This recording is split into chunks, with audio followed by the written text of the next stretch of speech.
warahmatullahi wabarakatuh. Assalamualaikum warahmatullahi wabarakatuh. Alhamdulillahirrahmanirrahim. Wassalatu wassalamu ala asrofil mursalin wa ala alihi wa sahbihi ajma'in amma ba'd. Bapak Ibu Kanda Yunda yang berbahagia, Alhamdulillah pada pagi hari ini kita sudah menginjak pada kajian Jumat pagi yang ke-202. Insya Allah pada hari ini narasumber kita yaitu Al-Ustadz Kanda Rijaluddin Kurniawan, MSI. Beliau adalah komisioner Basnas dan juga anggota Dewan Pakar di pengurus pusat KBPI. Bapak Ibu sekalian yang berbahagia, mari kita juga doakan kepada Kanda Ketua Umum kita, yaitu Kanda Nasrullah Tarada, yang insya Allah siang nanti akan melaksanakan sidang terbuka untuk meraih gelar doktor politik Islam. Mudah-mudahan Allah memudahkan dan memberikan satu kemudahan dalam pelaksanaan sidang tersebut. Kanda Rijaluddin, insya Allah acara kita biasanya sampai jam 6 ya. Sampai jam 6 itu 45 menit pemaparan. Setelah itu ada tanya jawab, mungkin sharing pendapat, dan bisa juga melampaui jam 6 ya, tergantung dari kesediaan Ustadz dan juga peserta yang hadir pada pagi hari ini. Acara ini diselenggarakan dalam kajian Jumat pagi, juga didukung oleh Lajisku KBPI. Baik, Bapak dan Ibu sekalian, mari kita buka dengan membaca basmalah. Bismillahirrahmanirrahim. Untuk selanjutnya dipersilahkan kepada Ustadz untuk menyampaikan materinya. Tafadhol. Bismillahirrahmanirrahim. Assalamualaikum warahmatullahi wabarakatuh. Waalaikumsalam warahmatullahi wabarakatuh. Alhamdulillahirabbil alamin wa bihi nasta'in ala umuri dunya waddin. Shalatu wassalamu ala asrofil anbiya'i wal mursalin wa ala alihi wa sahbihi ajma'in amma ba'du. Puji syukur kita panjatkan kehadirat Allah Subhanahu wa taala, salawat dan salam semoga senantiasa Allah curahkan pada junjungan kita Habibana wa Nabiyana Muhammad sallallahu alaihi wasallam. Kanda Yunda yang saya hormati, seluruh pengurus KBPI yang mohon maaf tidak bisa saya sebutkan satu persatu pada kesempatan ini karena keterbatasan waktu. Izin pada kesempatan ini saya disclaimer dulu. Jadi pada kesempatan ini saya tidak berniat untuk mengajari atau merasa lebih tahu dari Kanda dan Yunda semua. Saya pada kesempatan ini hanya menyampaikan apa yang saya pelajari saja, dan ini untuk Kanda Yunda juga banyak hal yang sudah ahli dalam hal ini. Nanti mungkin kita bisa ngobrol, diskusi gitu lebih jauh. Mudah-mudahan paparan saya tidak terlalu lama begitu, dan nanti kita bisa membahas lebih jauh, dan ini hanya pemantik saja begitu. Kanda Yunda yang saya hormati, pada kesempatan ini saya ingin membahas tentang integrasi zakat dan wakaf untuk kebangkitan umat.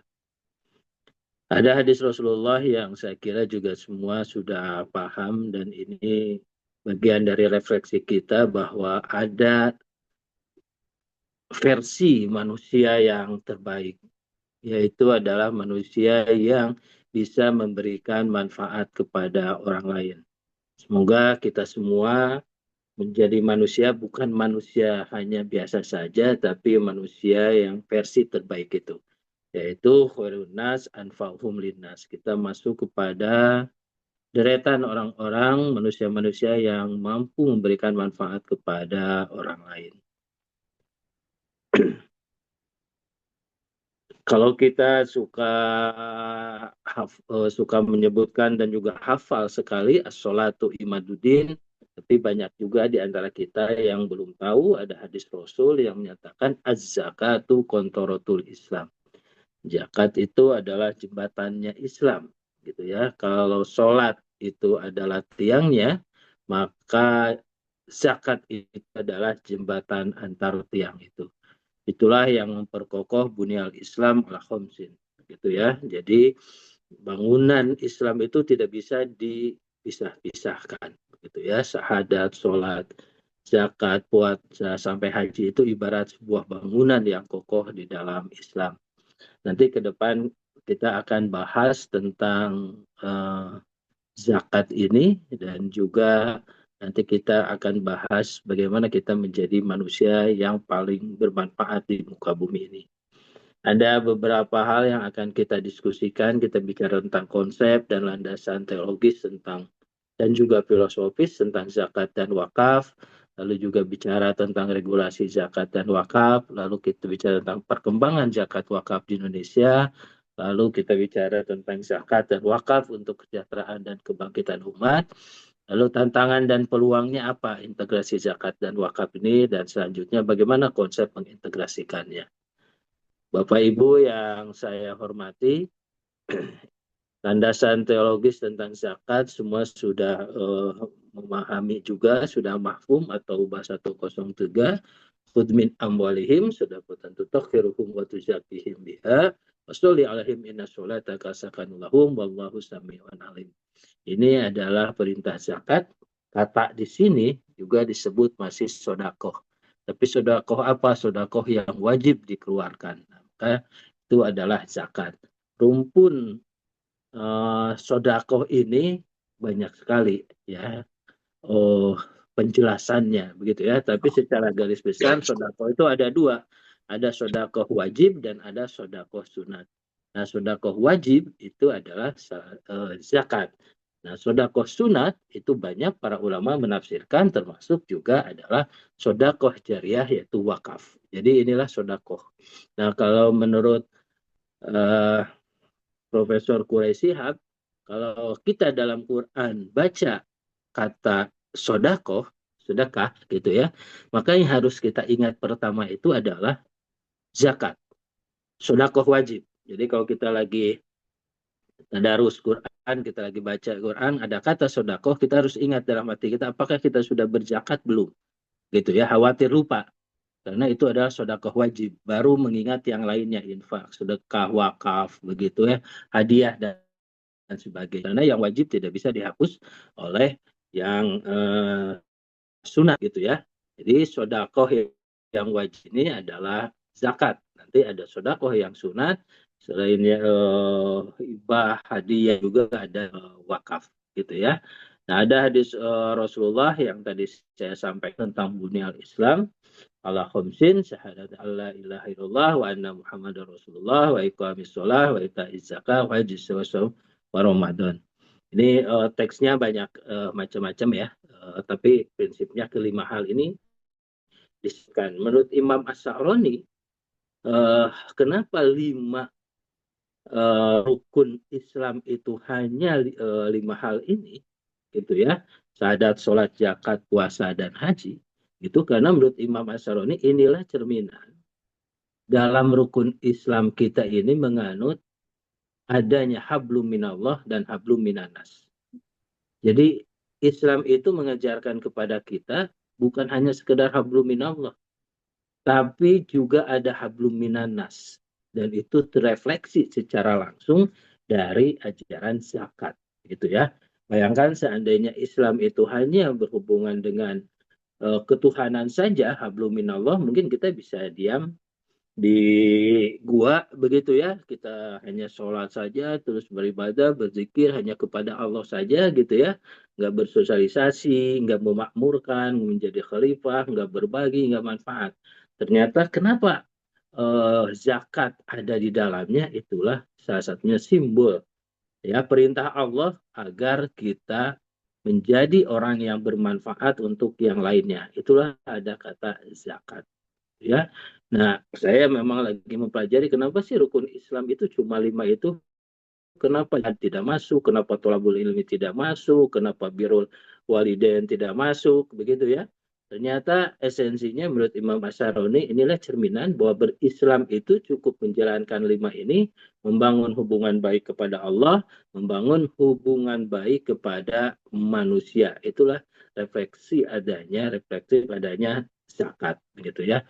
Nah, tentang wakaf memang tidak ada khusus uh, ayat seperti tadi zakat. Kalau zakat itu hampir ada 30-an ayat yang bersanding antara sholat dan zakat. Wa aqimus sholah wa atuz zakat itu hampir 30-an gitu ya. 30-an ayat. Tapi kata untuk wakaf itu memang tidak terkhusus ada di dalam ayat Al-Quran. Tetapi keumuman lafadznya itu adalah albir, sodakoh, dan juga infak gitu. Nah ini jadi bisa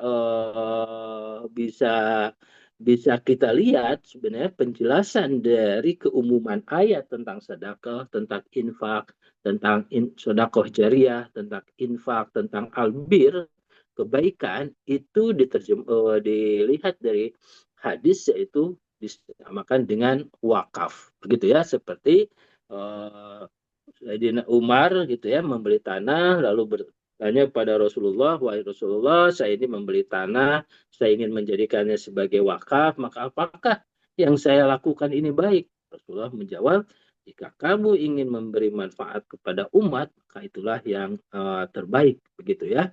Ada juga dalam tafsir Quran, lan tanalul birra hatta yunfiqu mimma tuhibbun. Jadi kebaikan ya, kamu tidak akan memperoleh kebajikan yang sempurna sebelum kamu menginfakkan sebagian harta yang kamu cintai. Nah, albir itu di sini juga menurut para ulama ditafsirkan sebagai wakaf gitu ya. Jadi kalau Bapak Ibu semua kada Yunda nyari kata wakaf di dalam Al-Qur'an tidak sejelas eksplisit seperti zakat. Tapi albir, kebaikan, ya sedekah jariah itu adalah terjemahan para mufasir menyebutkan itu adalah juga dari wakaf.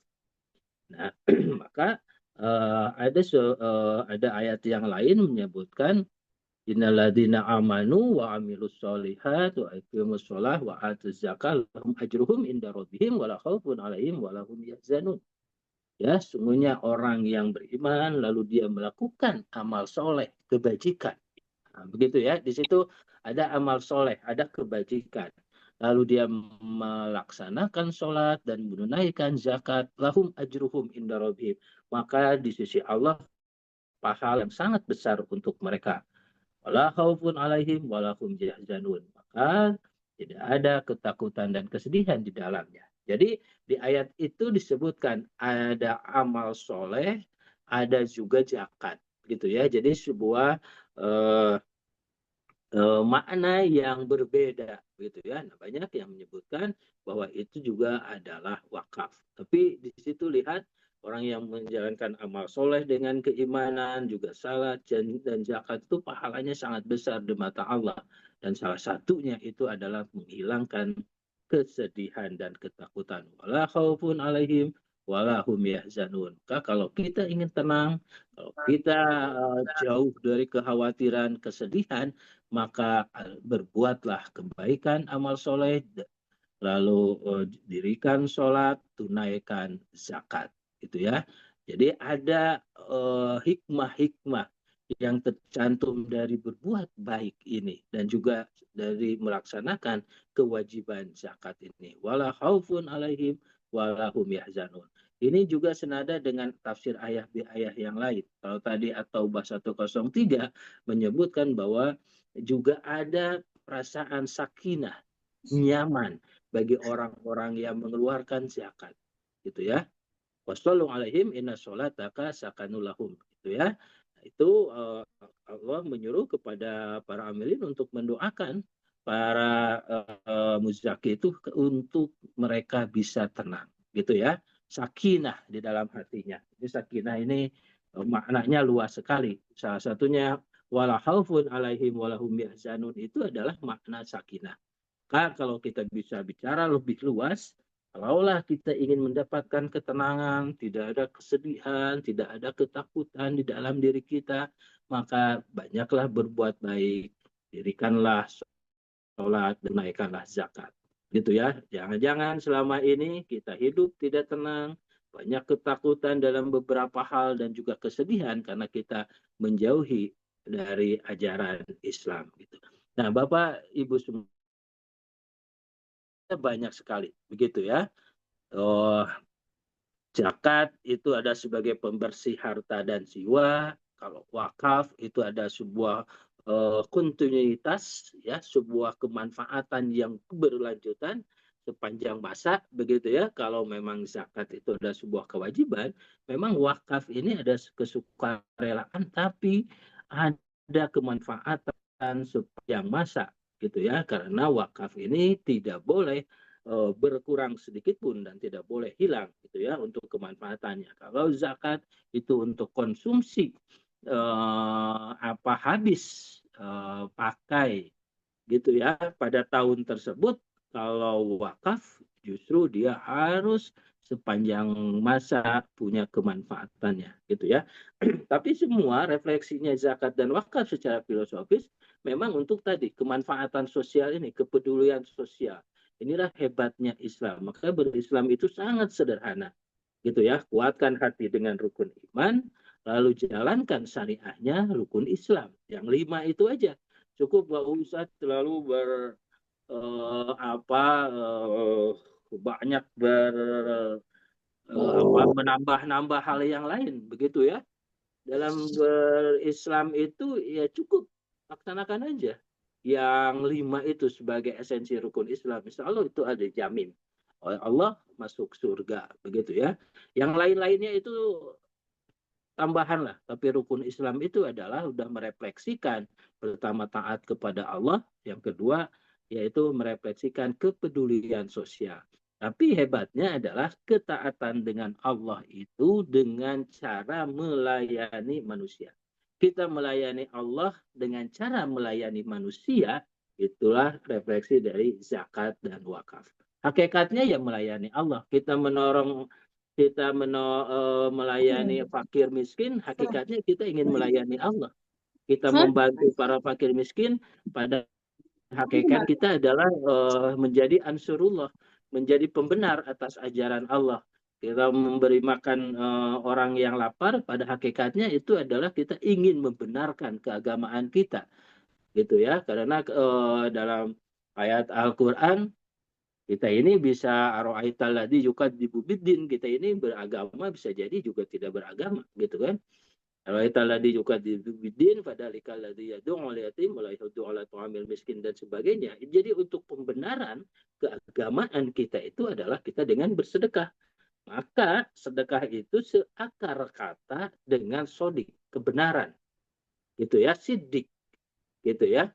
Jadi pembenaran kita dalam beragama itu adalah dengan sodakoh. Sodakoh itu ada dua, ada wajib, ada sunat. Sodakoh wajib itu zakat, sodakoh sunat itu adalah salah satunya itu ada sodakoh jariah, yaitu wakaf gitu ya. Nah jadi ini refleksi filosofis ya. Itulah hadis Rasul menyebutkan sodako itu adalah bukti nyata keberimanan kita. Gitu ya. Kita beriman kepada Allah bukti dengan cara kita melayani manusia untuk melayani Allah. Sehingga di situ ada dimensi spiritual, ada dimensi sosial, ada dimensi ekonomi, dan juga sebagainya. Itulah hebatnya Islam, begitu ya. Nah, kalau tentang definisinya, zakat, wakaf, infak, sedekah, saya kira semua sudah paham begitu ya. Jadi pada posisi wakaf ini adalah didefinisikan sebagai memegang properti tertentu ya dan melestarikannya untuk kepentingan filantropi tertentu dan melarang penggunanya atau pemanfaatan di luar tujuan yang spesifik. Begitu ya. Jadi wakaf ini bisa disebut sekali lagi infak sedekah jariah. Nah, penggunaannya itu sepanjang masa untuk kebaikan. Ya, sedangkan zakat tadi itu adalah bersifat wajib. Nah, regulasinya di Indonesia ini cukup banyak tentang zakat, dari mulai undang-undangnya begitu ya, dari PP-nya, instruksi presiden, PMA, fatwa MUI, sampai aturan-aturan teknis yang dikeluarkan oleh Bajnas sendiri begitu ya. Wakaf juga ya, dari undang-undang, oh, ada di pokok agraria juga disebutkan, ada PP-nya juga ya, bicara perwakafan tanah, ada Undang-Undang 41 tahun 2004 tentang wakaf, ada PP 42 tahun 2006 tentang pelaksanaan wakaf. Jadi di Indonesia ini alhamdulillah ya, ajaran Islam ini sudah diakomodir oleh negara berupa undang-undang. Nah, sekarang mohon maaf ini lagi digugat nih ya, undang-undang zakat ini salah satunya di MK. Ini udah gugatan keempat. Ingin menyebutkan bahwa negara nggak usah partisipasi lah ngurus-ngurus dana sosial umat ini maupun zakat. Nanti ya wakaf juga mungkin akan digugat undang-undangnya. Jadi semangatnya sekarang ada yang melakukan JR bahwa urusan zakat, sedekah itu urusan pribadi, negara nggak usah turut campur. Tetapi dalam konteks saat ini negara Indonesia ini kita harus bersyukur. Suatu saat Ustadz Adi Hidayat datang ke Bais membawa titipan dana sedekah gitu ya untuk Palestina sebesar 6 miliar. Beliau berpidato memberikan sambutan bahwa kita di Indonesia ini layak dan wajib bersyukur karena tidak semua negara di muka bumi ini mengadopsi sistem zakat dan wakaf dalam undang-undang secara formal. Begitu ya. Nah, ini kita inilah bentuk perjuangan-perjuangan umat Islam terdahulu memasukkan ya zakat dan wakaf dalam formal keundang-undangan. Maka kedudukan zakat dan wakaf ini sekarang sudah ada dalam perencanaan pembangunan nasional gitu ya. Dan ini indikator-indikatornya sudah ada, bahkan dalam Astacita juga memasukkan nilai-nilai agama ini gitu ya. Dalam Rensra Kementerian Agama juga memasukkan zakat dan wakaf dalam rensanya. Bahkan dalam Astag Protas Menteri Agama ini ada menyebutkan ada kita membuat kampung zakat, membuat kota wakaf, begitu ya. Bahkan kebijakan-kebijakan pemberdayaan zakat dan wakaf ini sudah luar biasa berkembang, begitu ya.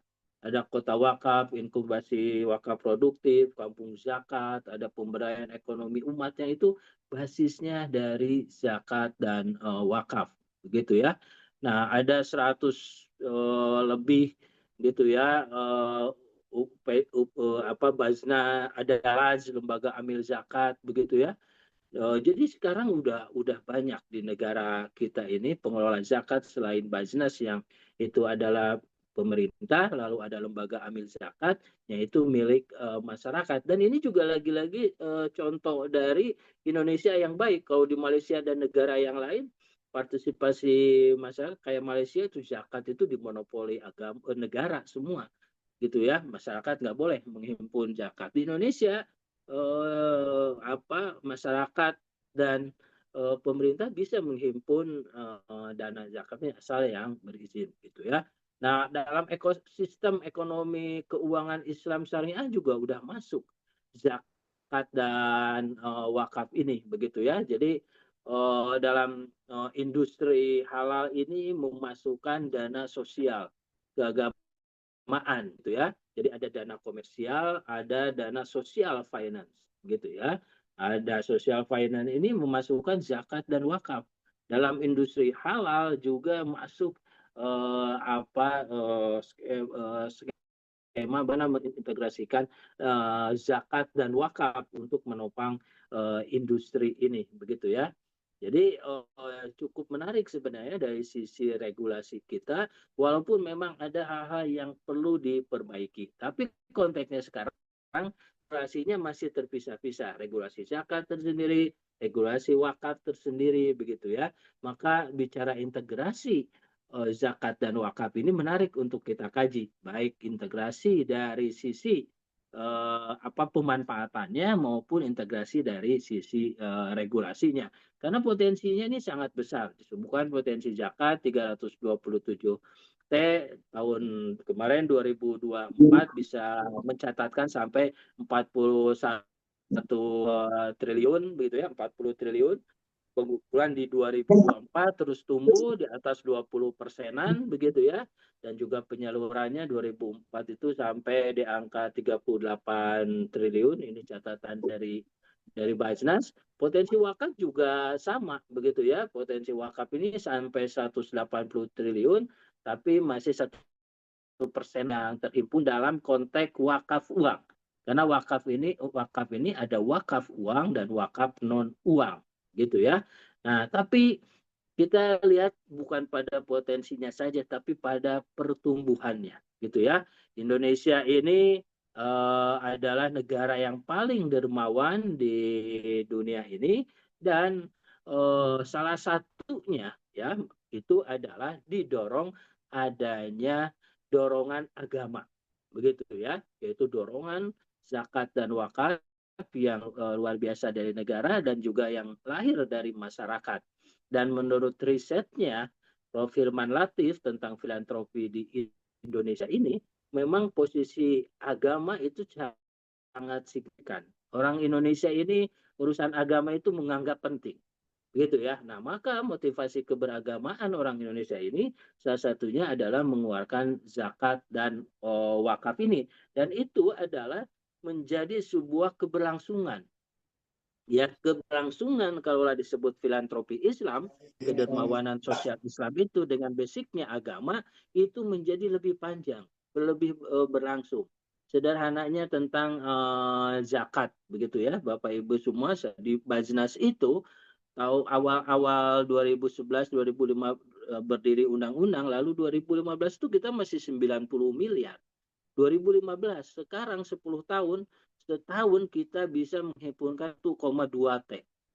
Begitu ya. Jadi 10 tahun yang lalu masih 90 miliar, ya 100 miliar lah setahun terhimpun. Sekarang 10 tahun 2025 itu di atas 1 T per tahun menghimpunnya. Jadi luar biasa pertumbuhan, termasuk juga indeks literasi zakat dan wakaf juga terus tumbuh begitu ya.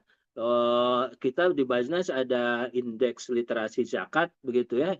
Ada surveinya, indeks zakat nasional, jadi terus perkembangannya sangat bagus begitu ya. Dan masuk juga tata kelolanya terus trennya positif begitu ya. Termasuk juga wakaf, kalau kita indeks wakaf nasional juga dari mulai cukup sekarang terus menjadi baik begitu ya. Dan ini adalah sebuah keberkahan buat kita semua gitu ya. Nah, maka kita coba lihat lebih detail tentang bagaimana mengintegrasikan zakat dan wakaf ini. Kalau kita bicara tentang kebangkitan umat ini, tentu bicara tentang instrumen keuangan gitu ya, instrumen keuangan yang bisa mendorong perekonomian produktif. Instrumen keuangan, modal itu salah satu disebut modal itu yang utama uang, selain modal akses gitu ya, modal jaringan, modal SDM, tapi modal uang ini tidak bisa kita pungkiri. Kita punya SDM nggak punya uang berat juga. Kita akses tapi punya uang ya sama juga begitu ya. Dalam sebuah keterangan bahwa urusan agama pun itu diselesaikan oleh uang juga begitu ya. Kita nggak bisa berangkat haji kalau kita istatokanya nggak punya uang untuk bayar gitu. Jadi bagaimana poinnya, instrumen keuangan sosial ini menjadi pertumbuhan ekonomi. Nah, maka kita bisa lihat dari real industri halal dan juga sektor keuangan syariah. Di sini harus saling terkait. Industri halal didorong, keuangan syariah juga harus didorong gitu. Kenapa? Karena masyarakat ini perlu dorongan dari sisi pertama. Kalau kita bagi level masyarakat gitu ya, kita ini kan ada orang yang di bawah garis kemiskinan gitu ya, miskin ekstrim lah salah satunya, udah miskin ekstrim lagi kan. Jadi miskin itu ada 9 level, ada deal gitu ya. Udah miskin ekstrim, apa yang bawah ini udah miskin ekstrim lagi, begitu ya. Nah, mungkin fakir dalam konteks Islam. Nah, jadi bagaimana zakat masuk dalam menyelesaikan problem kemiskinan ekstrim ini. Karena menurut Imam Yusuf Al-Qaradawi, zakat ini pada prinsipnya adalah social safety net, menyelesaikan masalah-masalah sosial yang mendasar. Maka kalau At-Taubah 60 itu ada 8 asnaf itu adalah masalah esensi di dalam Islam. Bagaimana diselesaikan masalah kemiskinan, fakir ini, begitu ya. Lalu bagaimana para gurimin, orang-orang yang terjerat hutang, bagaimana para orang-orang yang berdakwah dia juga gak punya uang begitu ya, itu esensi-esensi, atau orang-orang yang menjadi korban rikob begitu ya, perbudakan, itu adalah esensi-esensinya gitu ya. Nah, jadi ditopang oleh dana zakat, lalu bisa keluar dari garis kemiskinan dan dorong oleh wakaf untuk menjadi lebih produktif. Karena esensi dari wakaf itu adalah produktivitas. Kalau zakat itu ada dua. Pertama adalah untuk menyelesaikan kebutuhan sehari-hari. Yang kedua adalah untuk mendorong kemandirian. Nah, itu zakat. Maka dalam peran pemerintah dan di undang zakat disebutkan manfaat zakat itu adalah bentuk penyaluran zakat itu ada dua, ada distribusi dan ada pemberdayaan. Ya, nah pemberdayaan. Kalau distribusi itu adalah untuk menyelesaikan kebutuhan sehari-hari masyarakat miskin. Lalu kalau pemberdayaan untuk mereka mandiri, keluar dari garis kemiskinan. Tapi kan nggak cukup hidup keluar dari garis kemiskinan, ya harus lebih produktif. Nah itulah wakaf yang masuk. Jadi kalau model desain penyaluran zakat dan wakaf ini kalau bisa diintegrasikan secara bagus ya. Bagaimana kita ada seorang mustahik diintervensi oleh program zakat, lalu dia keluar dari garis kemiskinan, lalu diintervensi oleh wakaf, begitu ya. Dia mungkin akan nanti menjadi mandiri, menjadi lebih cepat, menjadi muzaki, begitu ya. Menjadi muzakinya sangat-sangat cepat sekali, begitu ya. Karena esensi dari dana sosial ini mendorong mereka menjadi muzaki, mempunyai kelebihan dari hartanya sehingga dia bisa memberi, gitu ya, yaitu berzakat, gitu ya. Nah, banyak model-model penyaluran gitu ya, integrasi zakat dan wakaf. Contohnya apa? Mendaya gunakan hutan wakaf. Di situ ada unsur ekonominya, begitu ya. Di situ ada unsur keberlangsungan, gitu ya. Dan Basnas itu punya zakat JCD, Zakat Community Development. Di sini udah mulai mengintegrasikan dengan konsep-konsep wakaf. Kita punya rumah sehat Basnas, sekitar 35-an, 30-an lebih ya. Rumah sehat Basnas ini banyak dari tanah wakaf lalu kita bangunkan, ada juga dari tanah hibah dari pemerintah kita bangunkan rumah sakit, klinik ya, klinik gratis tanpa kasir. Kita dari di Jogja itu dengan wakafnya UII gitu ya, dengan wakafnya UMI di Makassar, lalu di Sidoarjo ada dari wakaf Yayasan Husainiyah, lalu ada juga apa di Palu begitu ya. Itu basis-basis tanah wakaf. Di atasnya Basnas ada dana 2,5 untuk ikut merenovasinya dan alhamdulillah itu memberikan kemanfaatan yang bagus gitu ya. Sekolah Cendekia Basnas di Bogor itu pun juga hasil tanahnya tanah dari wakaf. Lalu kita bangunkan sekolahnya gitu ya, ada yaitu wakaf dari Yayasan Siti Hajar Sudai, bangunannya itu dari donatur Qatar Charity, lalu Basnas dari uang pengelolaannya. Sekarang kita alokasikan setidaknya 3 sampai 4 miliar setahun untuk pengelolaan sekolah Cendekia Basnas ini, yang itu dibangunnya dari lahan wakaf, gedungnya dari Qatar Charity, lalu kita pengelolaan hariannya begitu ya. Itulah kesinambungan yang sangat luar biasa begitu. Nah, bicara itu peluangnya. Sekarang bicara tantangannya, gitu ya. Ada tantangan yang juga perlu kita diskusikan bahwa gimana kita masih melihat ya, mengintegrasikan zakat di wakaf ini ada tantangan, yaitu pertama kurangnya kesadaran masyarakat Indonesia untuk membayar jiswaf. Ya, ini data tadi menunjukkan potensinya 327 triliun untuk zakat, potensinya 180 triliun untuk wakaf. Tapi untuk zakat yang wajib aja kita baru bisa mencatatkan sekitar 40 triliun, 10%-an lah begitu ya. Apalagi kalau wakaf, baru wakaf uang ya, itu bisa 1%-an. Ini masalahnya. Kenapa? Pembayaran zakat kesadaran masyarakat Indonesia ini kurang. Apa yang saya sebutkan tadi 40 dan 1 triliun itu lewat lembaga resmi ya. Badan baik Basnas maupun LAS maupun BWI yang resmi. Tapi ternyata di luar itu banyak masyarakat kita yang membayar jiswab ini langsung. Basnas mencatatkan ada sekitar 61 triliun orang yang berzakat secara langsung ke mustahiknya, tidak melewati lembaga resmi. Begitu ya. Nah, apa untungnya lewat lembaga resmi? Nah, untungnya lewat lembaga resmi kalau membayar ini ada proses kesinambungan berkelanjutan dan juga ada pendampingan serta ada monitoring evaluasi. Saya tidak yakin seorang muzaki punya waktu khusus melakukan pendampingan, monitoring, begitu ya, dan juga melakukan evaluasi atas program-programnya. Tapi kalau di lembaga resmi, Bapak Ibu semua bisa memonitor itu. Bisa lihat perkembangannya, bisa menagih kepada para amil dan kepada para nazirnya. Nagih, begitu ya, bagaimana keberatan dana yang saya kasihkan, gitu ya. Pak bisa sebagai nazir bisa mencabut kalau memang pengelolaannya tidak baik, punya dana 1 miliar untuk bangun untuk sekolah lalu sekolahnya hancur bubar, itu Bapak bisa menegur. Bapak Ibu semua bisa menegur. Nah, mungkin ada kesadaran yang masih kepercayaannya masih belum kuat. Alhamdulillah sekarang terus tumbuh. Begitu ya. Nah, ini PR bagi para pengelola resmi baik amil maupun nadir yang sudah disertifikasi oleh negara, dapat izin negara untuk mendorong kesadaran masyarakat membayar jiswab lewat lembaga.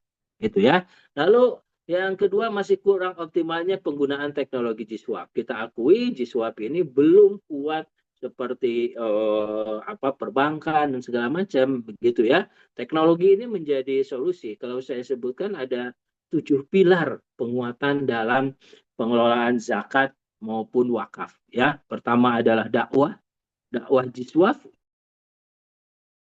Teknologi wajib karena teknologi ini antara musyak wakif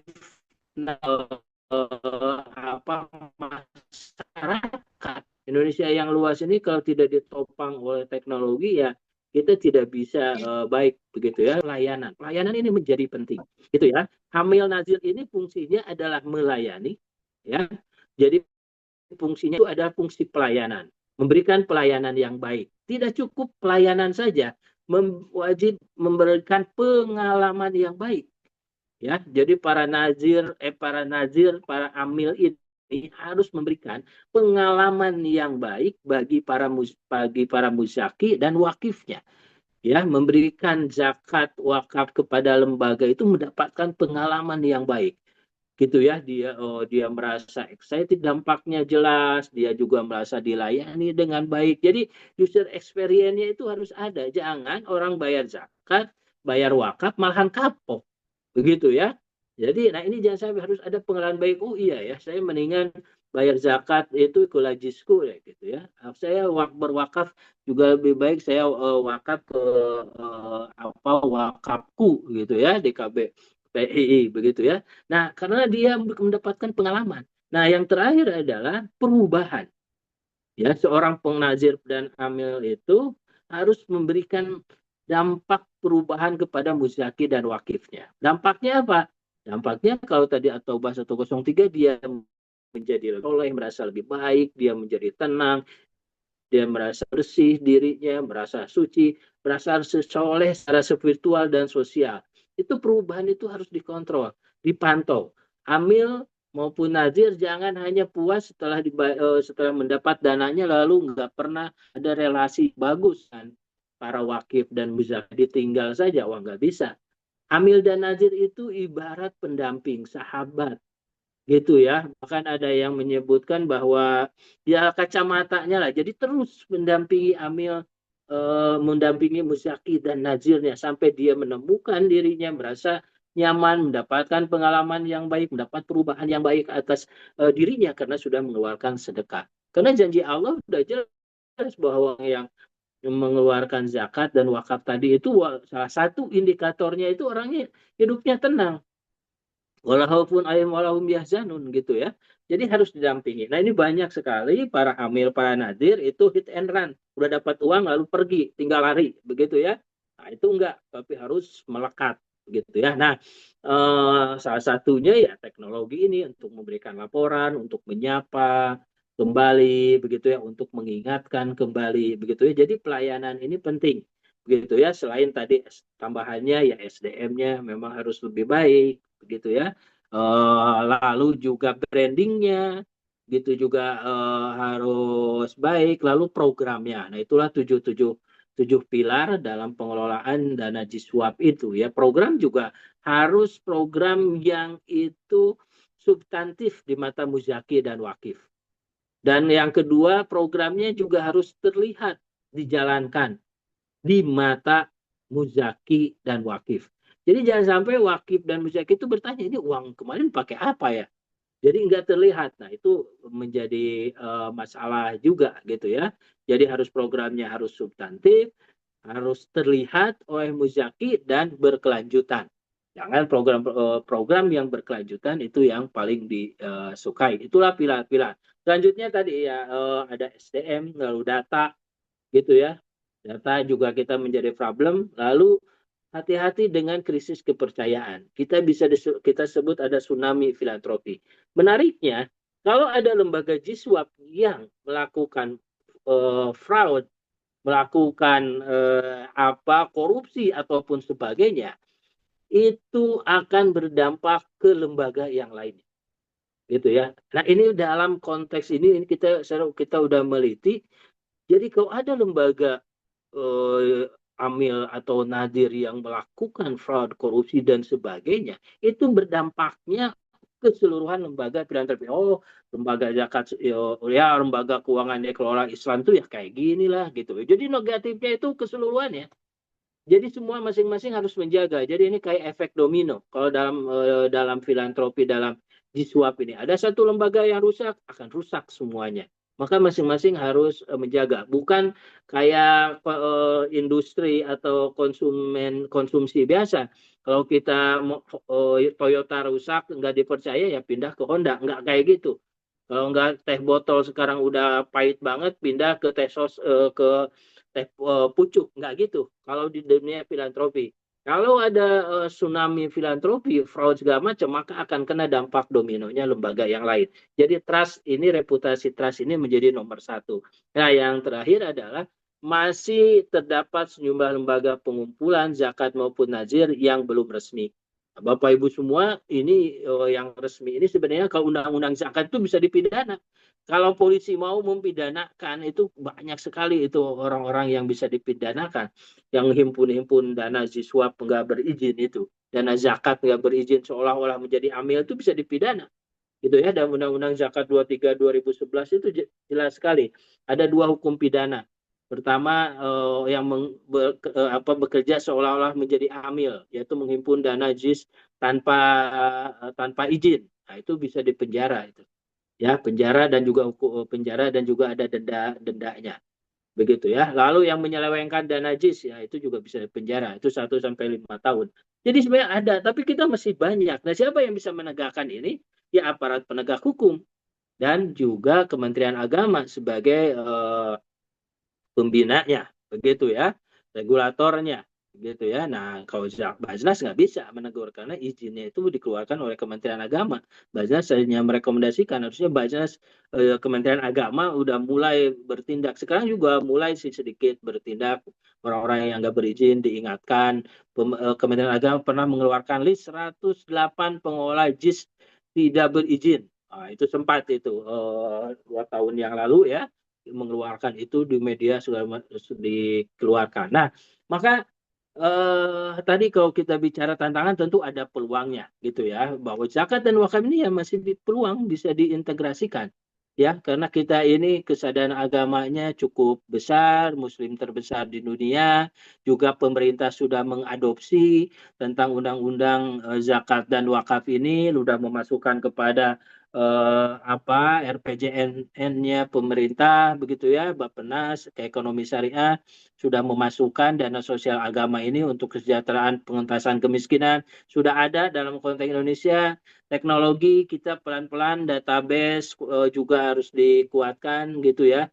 Pelan-pelan sekarang udah banyak mulai kita perbaiki, pemerintah sudah punya data sen gitu ya. Jadi sekarang data kemiskinan itu hanya satu, kalau kemarin banyak sekali, sekarang sudah mulai satu dan sudah dibenahi. Nah, kalau semua pengelola zakat, pengelola wakaf, mauquf alaihnya ada orang miskin yang sudah terdaftar di data sen, zakat juga ini akan cepat. Dan siapa itu yang masuk data sen? Ya kita harus jujur. Karena umat Islam ini terbanyak di Indonesia, ya masuk data miskin itu ya paling banyak tentu umat Islam, bukan umat yang lainnya, begitu ya. Nah, jadi dari sisi keuangan juga perpaduan keuangan syariah, keuangan komersial Islam, keuangan sosial ini udah masuk ya. Fungsi salah satunya bank syariah itu adalah untuk menjadi pendorong adanya JISWAP ini. Maka bank syariah itu berapa bank dia menjadi LKS PWU ya, lembaga keuangan syariah. Jadi dia menjadi penampung dan pendorong di undang-undang syariah itu, salah satu bank syariah itu punya fungsi mendorong ekosistem JISWAP. Nah, gitu ya. Nah, tentu yang terakhir peluang kita ini sebagai kita sebagai lembaga negara yang ini menjadi inisiator zakat dan wakaf forum gitu ya. Nah, ini peluang-peluang kita. Lalu bagaimana konsep pengembangan JISWAP ini di praktek negara muslim? Nah, ini ya, selain tadi saya contohkan di Indonesia, sudah banyak yang mempraktekkan bagaimana JISWAP ini menjadi pendorong untuk menggerakkan ekonomi umat. Ada Sosial Islam Bank Limited, gitu ya. Ini sebuah bank Islam berbasis syariah di Bangladesh, dirintis tahun 95. Ini sebagai Bank Social Investment Bank, gitu ya. Lalu menambah namanya jadi Social Islamic Bank ya 2021. Ini memiliki jaringan 172 cabang. Ini udah besar. Ya, Mahmud Yunus salah satu peraih Nobel itu penggerak lembaga sosial investment di Bangladesh ini begitu ya. Ini berhasil begitu ya. Bank sahamnya dimiliki oleh orang miskin gitu ya. Bank sahamnya dimiliki oleh para penerima manfaat. Itu luar biasa begitu ya konsep Mahmud Yunus. Dan mungkin kita juga para fakir miskin tadi bisa jadi dia punya saham. Di Jawa Barat itu ada program mustahik investor. Dia menjadi mustahik, tapi dia sudah menjadi investor. Ini mustahik yang nggak bisa bekerja, yang nggak punya keahlian tertentu, dana bantuannya diinvestasikan di pengelola bisnis-bisnis yang sudah jalan gitu ya. Dia dapat bantuan 10 juta untuk ekonomi karena dia udah tua renta, nggak bisa kerja. Yang 10 juta itu dititipkan ke usaha yang sudah jalan di sampingnya, begitu yang dekat. Lalu dia mendapat cicilan terus keluar dapat cicilan bulanan dari pendapatannya. Nah, itu salah satu mustahik investor itu, dan itu salah satu program yang nomor satu dapat dari BI begitu ya. So, program Mustahik Investor ini menang dalam program pemberdayaan gitu. Karena tidak semua mustahik itu bisa usaha, tidak semua mustahik bisa bekerja, dikasih modal hilang. Lebih baik dananya itu dititipkan supaya dia berkesinambungan mendapatkan penghasilan gitu ya. Ada juga wakif bank. Nah, ini di Turki juga cukup berjalan dengan baik.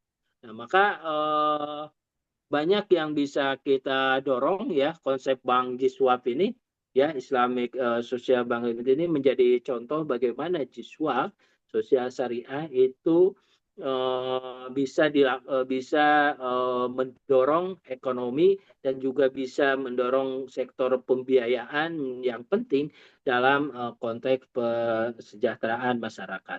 Mungkin itu Bapak Ibu semua Kanda Yunda, mohon maaf apabila pemaparan saya terlalu panjang.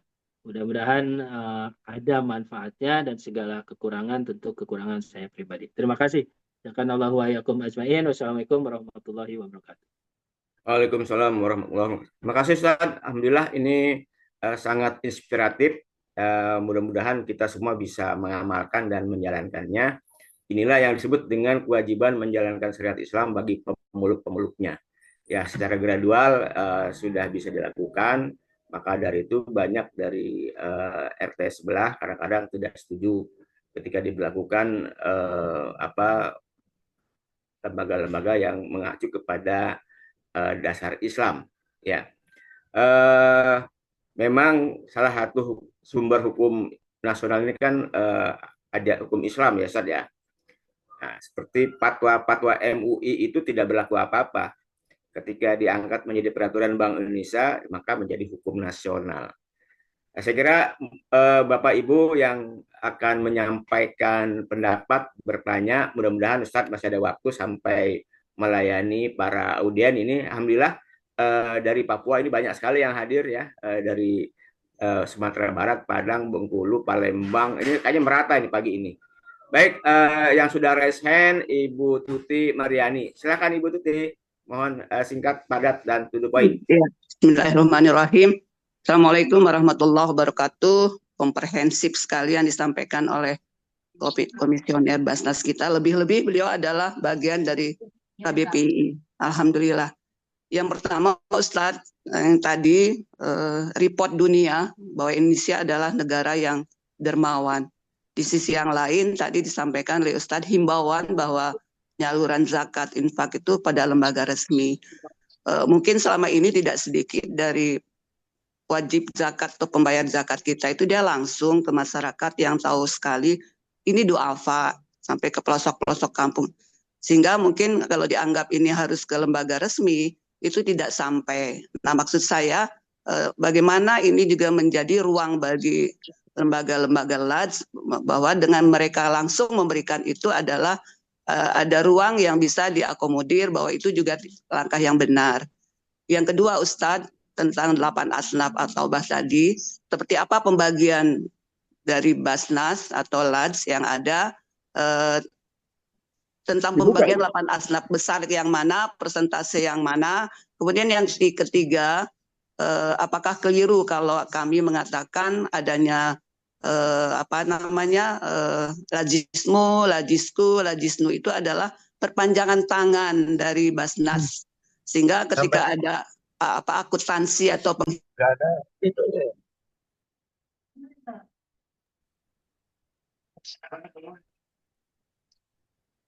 ini termute nih, termute. Bu Tuti, tolong diulang lagi ini tadi yang terakhir tadi ya, ini termute nih, soalnya. Iya, makasih. Mungkin ada pendapat begini bahwa adanya laj besar seperti lajismu, lajisku, lajisnu dan yang lain-lain itu adalah bisakah disebut dia perpanjangan tangan dari Basnas baik dari tingkat pusat maupun daerah, sehingga dana pemasukan dan pengeluaran yang di account oleh Basnas ini termasuk di dalamnya adalah akuntansi masukan atau pengeluaran yang dimiliki oleh lajismu, lajisku, lajisnu dan sebagainya. Itu saja Ustadz. Terima kasih. Assalamualaikum. Assalamualaikum. Terima kasih Ibu Tuti. Saya kira ini satu-satu ini kayaknya cukup panjang pertanyaannya biar tidak overlap ya. Nanti Pak Mir dan Pak Komarudin kita menyusul ya. Silakan Ustaz untuk Bu Tuti dulu nih. Ya, terima kasih Kanda Yuti, Bu Tuti, Kanda Bu Yunda, Bu Tuti, terima kasih. Ya betul. Sebenarnya ada yang disebut zakat mukoyat. Gitu ya. Apa itu zakat mukoyat atau infak sedekah mukoyat? Itu sedekah atau zakat yang muzakinya minta sendiri titik salurnya. Gitu. Contohnya Ibu Tuti, saya ada muzakat 1 juta gitu ya. Sedekah 1 miliar, tapi tolong kampung saya ini mustahiknya 1, 2, 3, tolong kasih ke situ. Itu boleh, gitu ya. Jadi di akuntansinya itu tuh ada zakat mukoyad dan juga sedekah mukoyad, infak sedekah mukoyad. Jadi kalau tadi memang banyak di kita yang para muzaki itu khawatir begitu ya, kasihkan ke lajisku lalu tetangganya nih nggak dapat. Nah itu harus dibicarakan di awal begitu ya, bikin akad dan seorang amil nggak boleh nolak begitu ya. Kalau ada yang mukoyad tersebut gitu ya. Jadi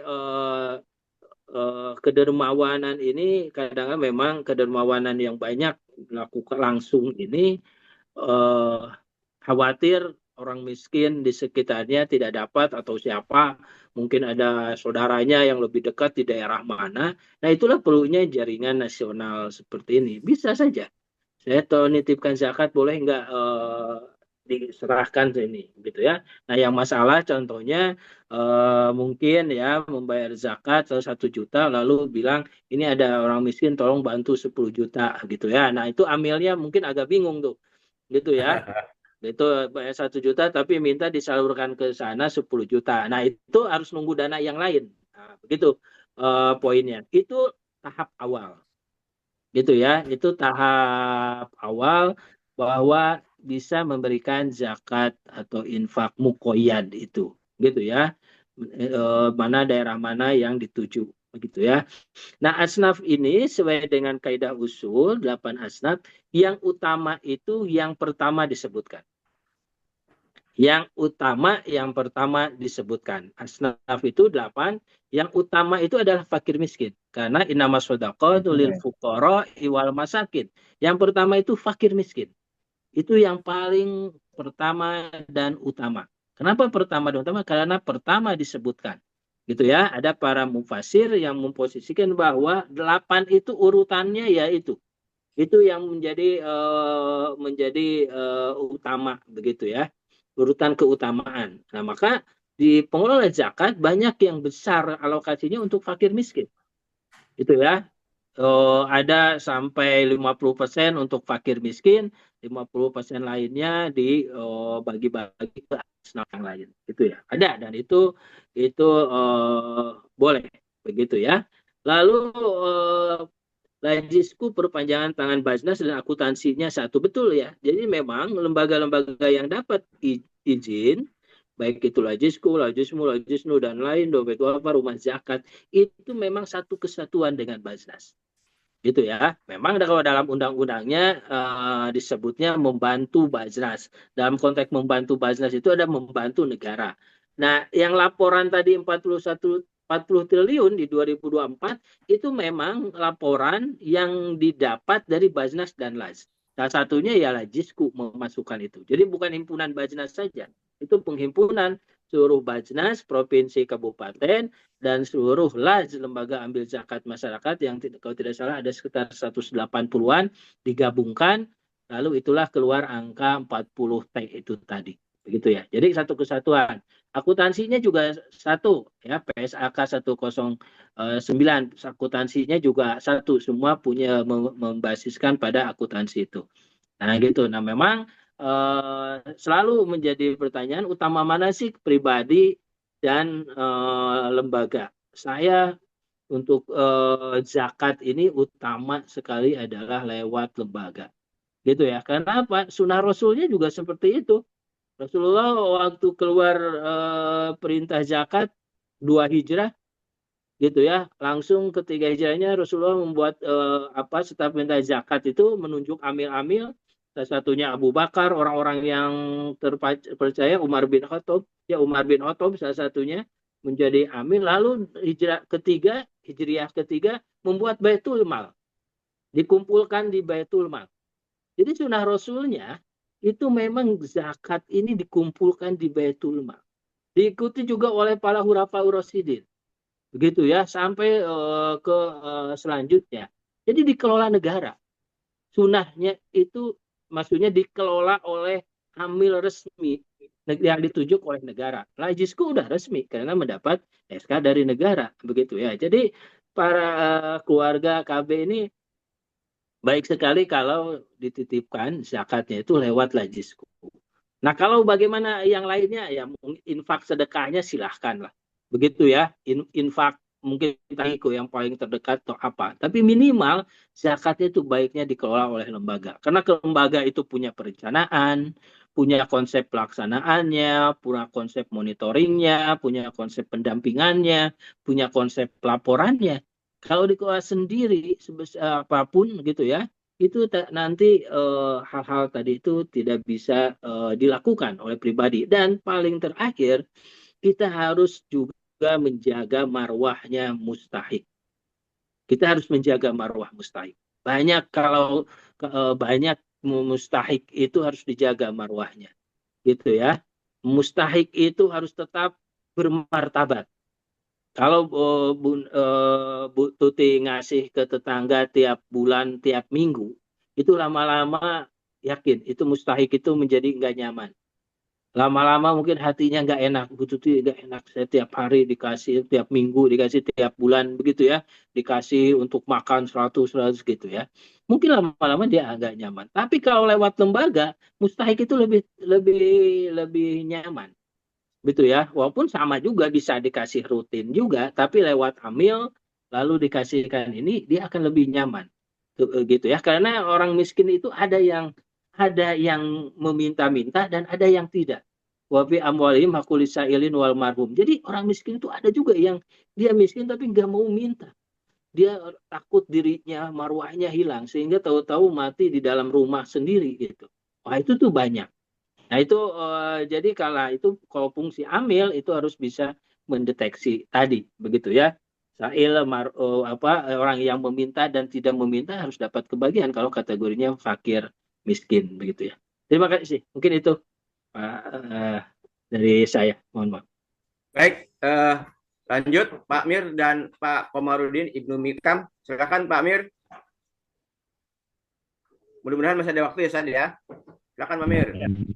Assalamualaikum warahmatullahi wabarakatuh. Waalaikumsalam warahmatullahi wabarakatuh. Pak KBP itu sebagai Kayaknya kurang jelas Pak Mir. Mungkin audionya dibenerin dulu kali.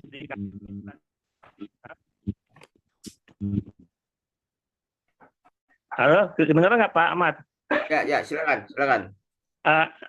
Saya Mir Purama sebagai ketua Videonya ditutup aja Pak Mir. lembaga Videonya ditutup.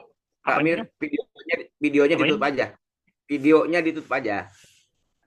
Ya, silakan. Ya, sebagai ketua lembaga wakaf KBPI, saya mau bertanya, ini ada 4, tapi singkat. Apakah setiap orang yang belum menjadi muzaki bisa dikatakan sebagai mustahik? Satu. Yang kedua, apakah bank umum wakif, bank umum muzaki, dan bank umum mustahik bisa didirikan? Ketiga, bagaimana konsep kota wakaf yang tadi disebutkan? Keempat, apa bisa perumahan bagi fakir miskin dibangun di atas tanah wakaf? Demikian, terima kasih. Assalamualaikum warahmatullahi wabarakatuh. Salam, silahkan Pak Komarudin, silahkan. Assalamualaikum warahmatullahi wabarakatuh. Warahmatullahi wabarakatuh. KBPI dari Bekasi. Pertama, apresiasi acara ini luar biasa, dahsyat, dan sangat bermanfaat buat kami. Yang kedua, pertanyaan. Kami di Kabupaten Bekasi itu dengan potensi perusahaan-perusahaan di kawasan industri yang luar biasa. Nah, pertanyaan saya, apakah ada integrasi antara zakat dan CSR? Gitu. Saya kira feeling saya pasti akan ada celah untuk menyambungkan antara zakat dan CSR di perusahaan sehingga kesenjangan antara masyarakat miskin dan kaum industri di Cikarang sana itu bisa terjembatani. Demikian. Assalamualaikum warahmatullahi wabarakatuh. Waalaikumsalam warahmatullahi wabarakatuh. Ya, lanjut silahkan Ustaz direspon. Terima kasih dari Pak Amir. Apakah setiap orang yang tadi ya mustahik jadi muzaki. Jadi orang yang keluar dari garis miskin itu menjadi muzaki. Prinsip zakat itu adalah dana lebih ya. Usaha yang itu ada lebihnya. Itu ya. Nah, lebihnya itulah yang dihitung ada nisab dan haul. Begitu ya. Banyak yang itu dia sudah keluar dari garis kemiskinan, keluar dari mustahik, tapi belum lebih ada kelebihan dia menjadi muzaki.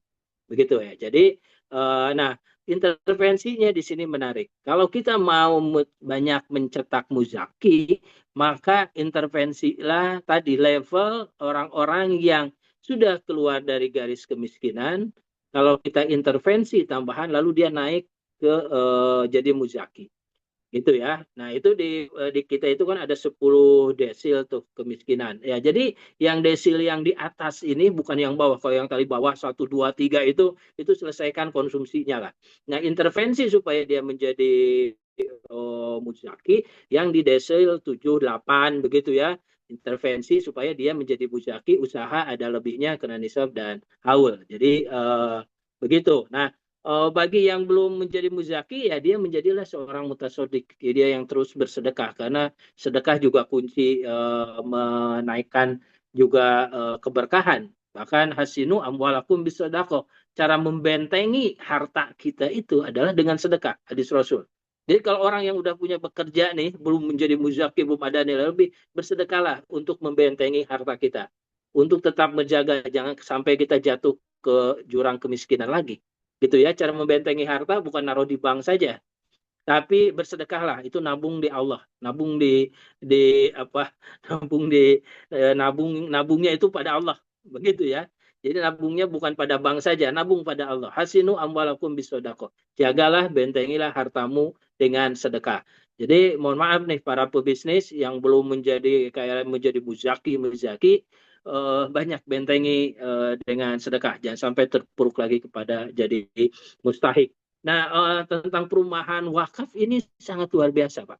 Kalau memang punya lahan wakaf, lalu dibikin perumahan untuk bagian miskin, ini luar biasa. Begitu ya. Kolaborasi dengan Baznas dengan Laz, begitu ya, membuat perumahan mustahikin. Ini juga cita-cita kita. Ya, Baznas DKI sudah mulai juga membuat rusun mustahik, begitu ya. Ya, kita baru di atas tanah wakaf membangun rumah sakit. Mungkin nanti perumahan, gitu ya, perumahan yang layak. Tapi sistemnya bagaimana? Apakah sistemnya ini yang perlu digarisbawahi, Pak Amir? Apakah selama-lamanya tinggal di situ mustahik itu? Atas sistemnya sewa daripada ngontrak 500.000, mendingan di perumahan wakaf. Ini kan Baznas ini banyak mengeluarkan bantuan untuk kontrakan ini. Banyak yang datang ke Baznas nggak punya bayar untuk bayar kontrakan.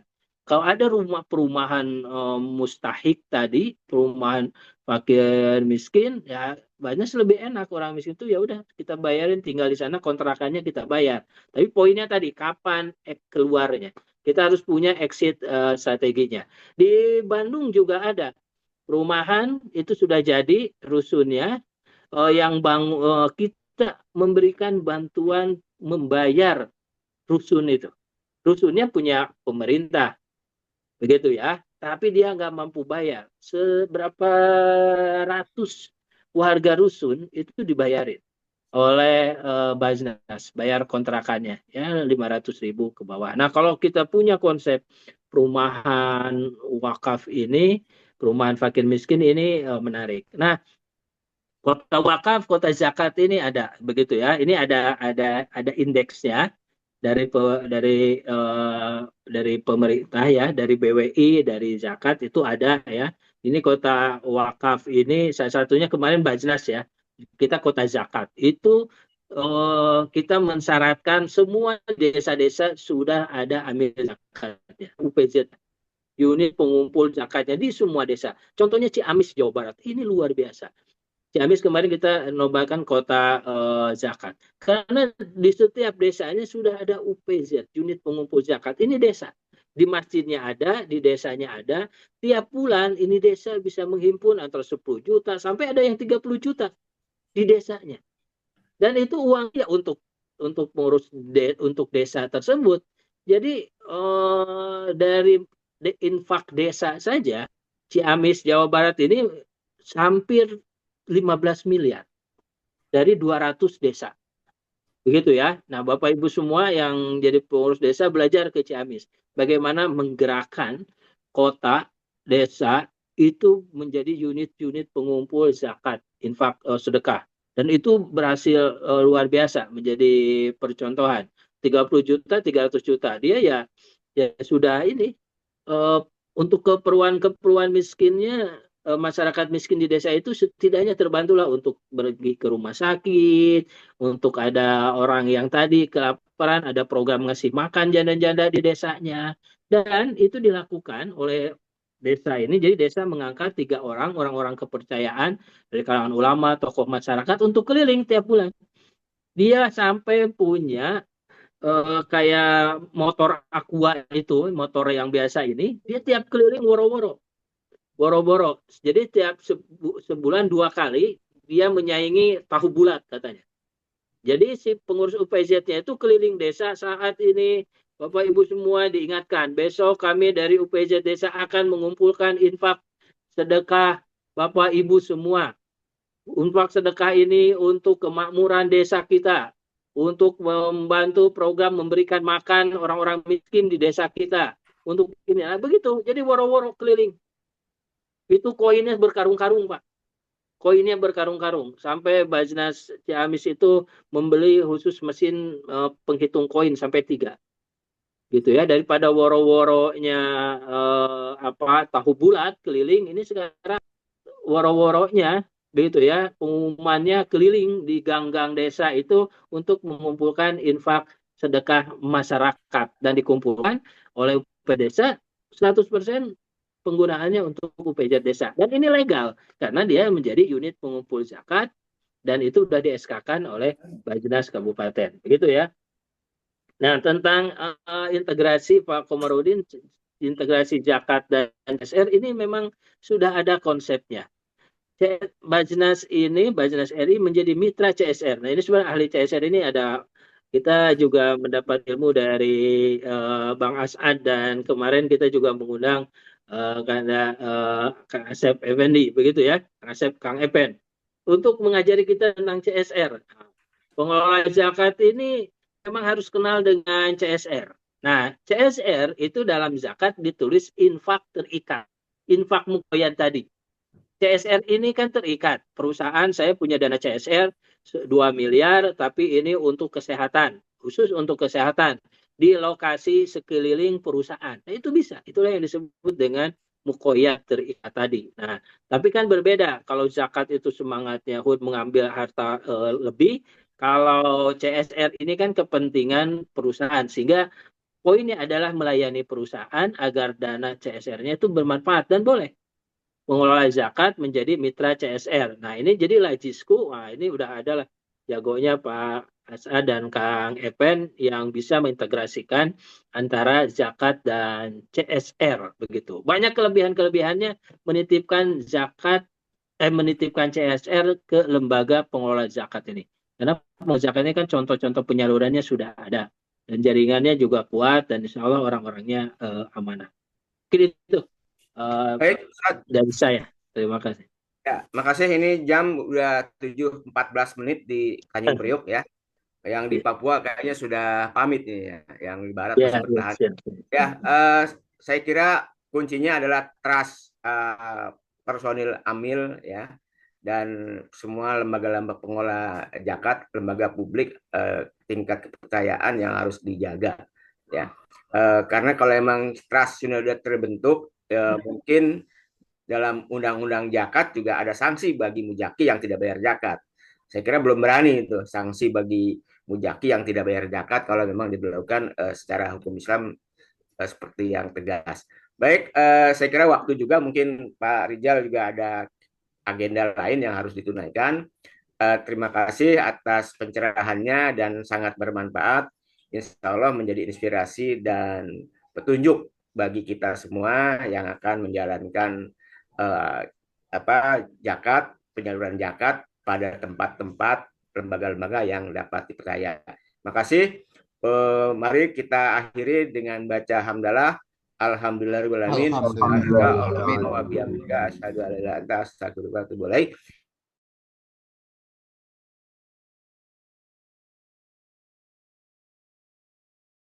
Untuk Terima kasih, materinya Pak udah saya Ustaz share ke Rizal. Kanda Didi ya untuk materi saya. Ya, Udah ya, di-share. nanti mungkin Pak Maulana